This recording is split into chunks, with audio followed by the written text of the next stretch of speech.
Hello friends, क्या आप भी उन लाखों एस्पिरेंट्स में से एक हैं जो दिन रात किताबों और अखबारों में डूबे रहते हैं? लेकिन क्या आपकी तैयारी सिर्फ किताबों तक सीमित है या वाकई आपको करंट अफेयर्स की गहरी समझ है? आज मैं आ गया हूं आपकी नॉलेज का रियल टेस्ट लेने।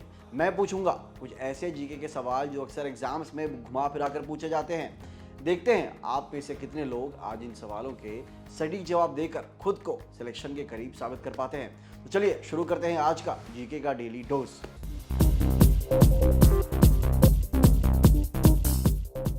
दोस्तों, आज का हमारा पहला सवाल है कि इंदिरा गांधी सुख शिक्षा योजना किस राज्य सरकार द्वारा शुरू की गई थी? सवाल फिर से है कि इंदिरा गांधी सुख शिक्षा योजना किस राज्य सरकार द्वारा शुरू की गई थी? ऑप्शन है हिमाचल प्रदेश, दूसरा उत्तर प्रदेश, उत्तराखंड और पंजाब। इसका सही आंसर है ए, हिमाचल प्रदेश। हिमाचल प्रदेश सरकार ने इंदिरा गांधी सुख शिक्षा योजना का विस्तार करते हुए अब विधवाओं के बेटियों को 27 वर्ष की आयु तक वित्तीय मदद देने का निर्णय लिया है। पहले यह लाभ केवल 18 वर्ष तक के बच्चों को मिलता था, लेकिन अब राज्य सरकार के बाहर सरकारी संस्थाओं के प्रोफेशनल कोर्स करने वाले छात्राओं को 10 महीने तक 3,000 रुपये प्रति माह की सहायता दी जाएगी।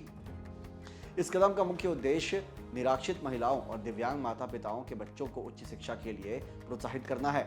दोस्तों, अगला सवाल देखते हैं कि फरवरी 2026 में किस देश ने ओटावा कन्वेंशन की घोषणा की थी? मतलब सवाल है कि 2026 फरवरी में ओटावा कन्वेंशन की घोषणा किस देश ने की थी? ऑप्शन है फिनलैंड, दूसरा है पोलैंड, तीसरा है हंगरी और चौथा है रोमानिया। इसका सही आंसर है बी, पोलैंड। पोलैंड ने अपनी पूर्वी सीमा की सुरक्षा को पुख्ता करने के लिए ओटावा कन्वेंशन यानी माइन बैन ट्रीटी से हटने की घोषणा की है, ताकि जरूरत पड़ने पर वहां एंटी पर्सनल लैंडमाइंस बिछाई जा सके। 1 मार्च 1999 से प्रभावी यह संधि इन बारूदी सुरंगों के उपयोग, उत्पादन और भंडारण पर पूरी तरह प्रतिबंध लगाती है। इस संधि के तहत सदस्य देशों को अपने माइंस के भंडार 4 साल में नष्ट करने और बिछी हुई सुरंगों को 10 साल के भीतर साफ करने की वार्षिक रिपोर्ट देनी अनिवार्य है। दोस्तों, तीसरा सवाल देखते हैं कि भवानी नदी जो हाल ही में खबरों में रही है किस नदी की सहायक नदी है? सहायक नदी को हम ट्रिब्यूटरीज भी कहते हैं इंग्लिश में। और सवाल है कि भवानी नदी जो हाल ही में खबरों में रही है वो किस नदी की सहायक नदी है? इसके ऑप्शन है नर्मदा, दूसरा है गोदावरी, तीसरा है कृष्णा, माफ कीजिएगा, और चौथा है कावेरी। इसका आंसर है डी, कावेरी।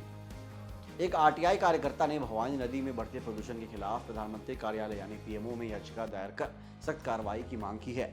यह नदी कावेरी की एक प्रमुख सहायक नदी और तमिलनाडु की दूसरी सबसे बड़ी नदी है, जिसका उद्गम पश्चिमी घाट की नीलगिरी पहाड़ियों से होता है। केरल के साइलेंट वैली नेशनल पार्क से गुजरने वाली यह नदी अंततः तमिलनाडु के भवानी नामक स्थान पर संगमेश्वर मंदिर के पास कावेरी से मिलती है। दोस्तों, अगला सवाल देखते हैं कि अभ्यास वज्र प्रहार का 16वां संस्करण भारत में कहां आयोजित किया गया था? इसका ऑप्शन है हिमाचल प्रदेश, बी उत्तराखंड, सी राजस्थान और डी गुजरात। इसका सही आंसर है ए, हिमाचल प्रदेश। भारतीय और अमेरिकी सेना ने हिमाचल प्रदेश के बकलोह में संयुक्त सैन्य अभ्यास वज्र प्रहार के 16वें संस्करण का आयोजन किया।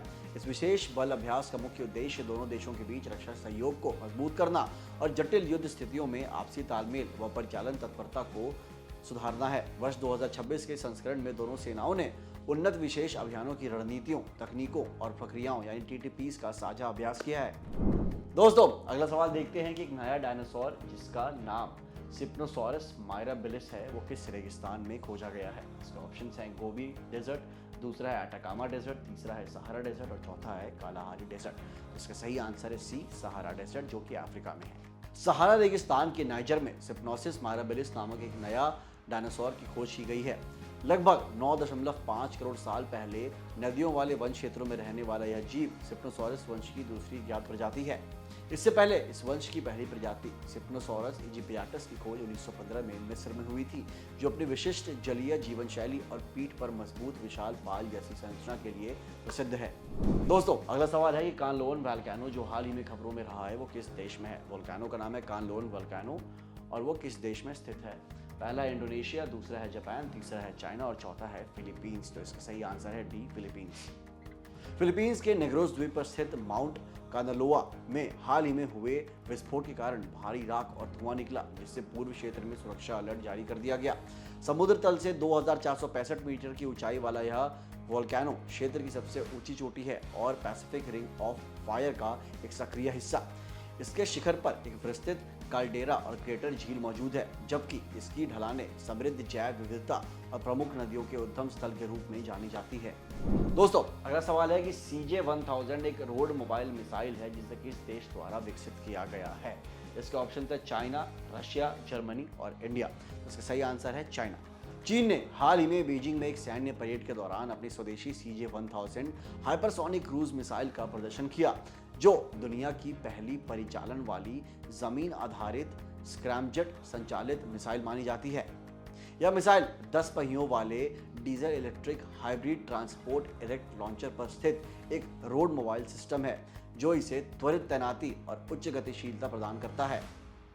कम से कम 2500 किलोमीटर की अनुमानित मारक क्षमता वाली यह मिसाइल चीन की DF-17 और रूस की अवागार्ड जैसी हाइपरसोनिक क्लाइडेड मिसाइल प्रणालियों की तुलना में तकनीकी रूप से कहीं ज्यादा उन्नत है।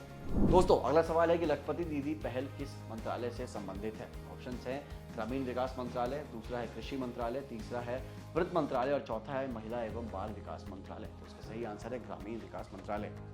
केंद्रीय ग्रामीण विकास मंत्री ने मार्च 2029 तक 6 करोड़ लखपति दीदियों को तैयार करने के संशोधित लक्ष्य को तेजी से पूरा करने का निर्देश दिया है। लखपति दीदी पहल के तहत स्वयं सहायता समूह की उन महिलाओं को लक्षित किया जाता है जिनकी वार्षिक घरेलू आय कम से कम 1 लाख रुपए हो और यह आय लगातार 4 कृषि सत्रों या व्यावसायिक चक्रों तक बनी रहे।